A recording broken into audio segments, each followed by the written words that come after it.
আমরা বিদ্যুৎ গ্রাহক ও কর্মচারী কল্যাণ সমিতি ধর্মনগর বিভাগীয় কমিটির পক্ষ থেকে আজকে পাওয়ার হাউসের এডিশনাল জেনারেল ম্যানেজারের কাছে আমরা ডেপুটেশনে মিলিত হই।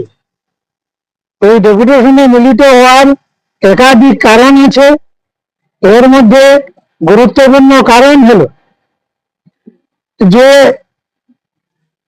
ভারতবর্ষের পার্লামেন্টে 2003 সালের বিদ্যুৎ আইন সংশোধনী বিল 2025 যেটা উত্থাপিত হওয়ার পথে, সেই বিলের মধ্যে যে বিষয়গুলো আছে এই বিষয়গুলোর বিরুদ্ধে আমাদের বক্তব্য দেখা যাচ্ছে এই বিলে যেটা বলা হচ্ছে যে ধীরে ধীরে আমাদের বিদ্যুৎ ডিপার্টমেন্টে যে ক্রস সাবসিডি পারস্পরিক ভর্তুকি যেটা আছে সেটা তুলে দেওয়া হবে, চালু হবে কস্ট রিফ্লেক্টিভ ট্যারিফ অর্থাৎ ব্যয়ভিত্তিক বিদ্যুৎ মাশুল, চালু হবে প্রিপেইড স্মার্ট মিটার, চালু হবে টাইম অফ ডে ট্যারিফ এবং থাকবে বেসরকারীকরণের সুযোগ।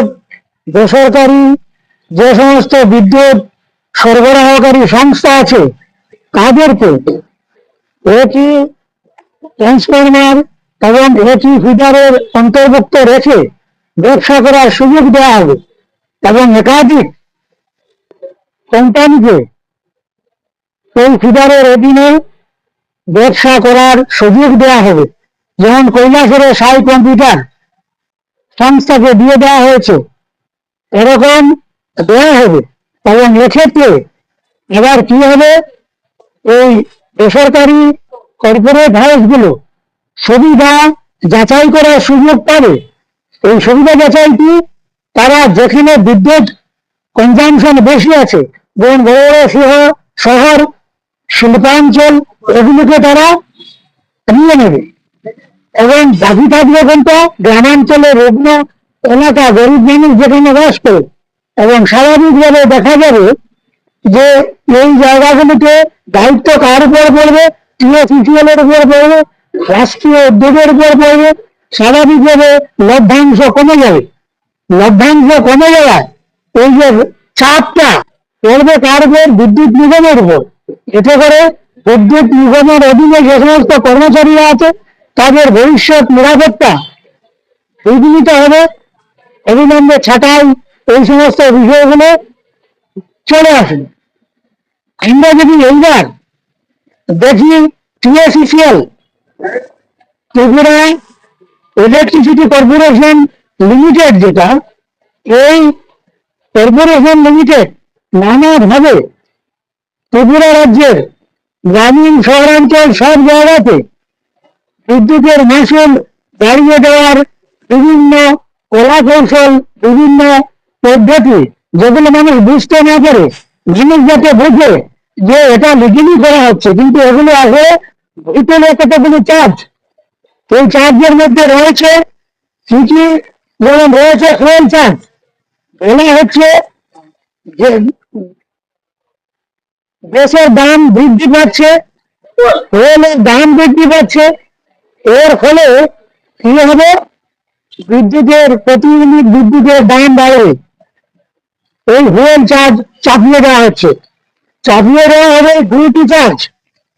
এটা হচ্ছে যে ইলেকট্রিসিটি রেগুলেটরি কমিশন ত্রিপুরা রাজ্যে যেটা আছে, এটাকে অন্ধকারে রেখে নিগম কি করেছে, ডোমেস্টিক কানেকশনের ক্ষেত্রে 8% এবং কমার্শিয়াল কানেকশনের ক্ষেত্রে 7.5% অলরেডি ইম্পোজ করে দিয়েছে। ইম্পোজড এই ডিউটি চার্জ সঙ্গে থাকছে ফিক্সড চার্জ।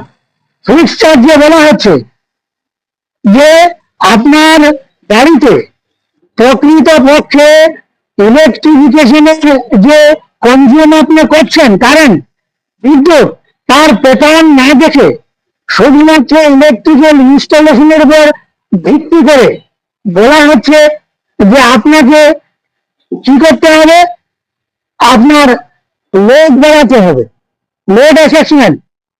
দেখা গেল কারো বাড়িতে হঠাৎ এর মধ্যে এই বছরে 2026 সম্ভবত এপ্রিল মাসে আমাদের বাড়িতেই এসছে এটা, যে হঠাৎ মিটারের মধ্যে দেখা যায় কি ওভারলোড।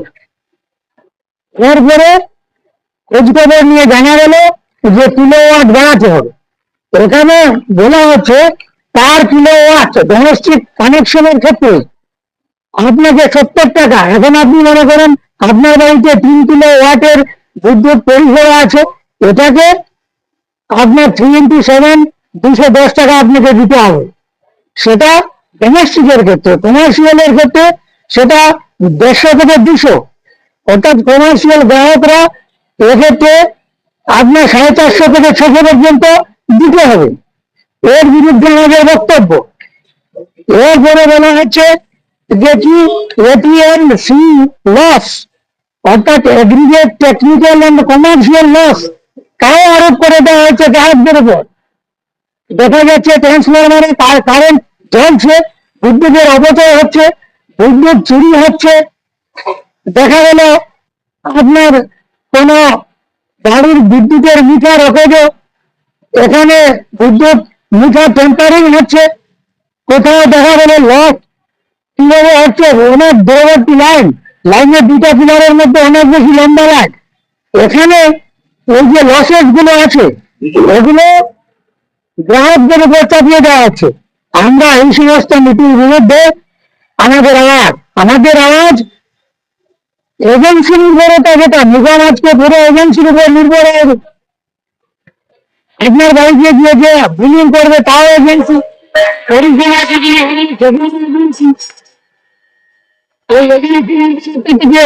যে বিষয়গুলো আসছে, চার্জেস গুলো আছে, যে বেশি ব্যয় হচ্ছে, এই ব্যয়ভার কার উপর আরোপিত হচ্ছে? গ্রাহকদের উপর। তাই এই সমস্ত যে চার্জেস গুলো আছে, যেগুলো সাধারণ মানুষের পক্ষে যেটা এটা বহন করা সম্ভব নয়, তার বিরুদ্ধেই আমরা এই যে বিদ্যুৎ গ্রাহক ও কল্যাণ কর্মচারী কল্যাণ সমিতি আজকে এখানে ডেপুটেশনে মিলিত হয়েছে। আমাদের দাবি এবারে যেটা, এই দাবির মধ্যে এটাও আছে, টিএসিসিএল এর মধ্যে যে সমস্ত কর্মচারী আছেন তাদের এখানে কোনো সার্ভিস রোল নেই।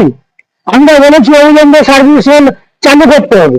এখানে অনেক অনিয়মিত কর্মচারী আছেন, আমরা দাবি রেখেছি অবিলম্বে এদের চাকরি নিয়মিত করতে হবে। এই সমস্ত দাবির ভিত্তিতে আজকে আমাদের এই ডেপুটেশন। আমরা মানুষের কাছে এই আহ্বান রাখবো, আসেন আমরা সবাই মিলে এই দাবি উত্থাপন করি। সবাই মিলে যদি দাবি উত্থাপন করি জোরালো ভাবে, তাহলে সেই দাবি গ্রহণ হবে এবং আমাদের দাবি কিছুটা হলেও পূরণ হবে। এটাই আমাদের আজকের এই ডেপুটেশনের মূল বক্তব্য। আমার পরিচয়, আমি শ্রী অজয় কুমার দেব, সম্পাদক, বিদ্যুৎ গ্রাহক কর্মচারী কল্যাণ সমিতি, ধর্মনগর মহকুমা কমিটি।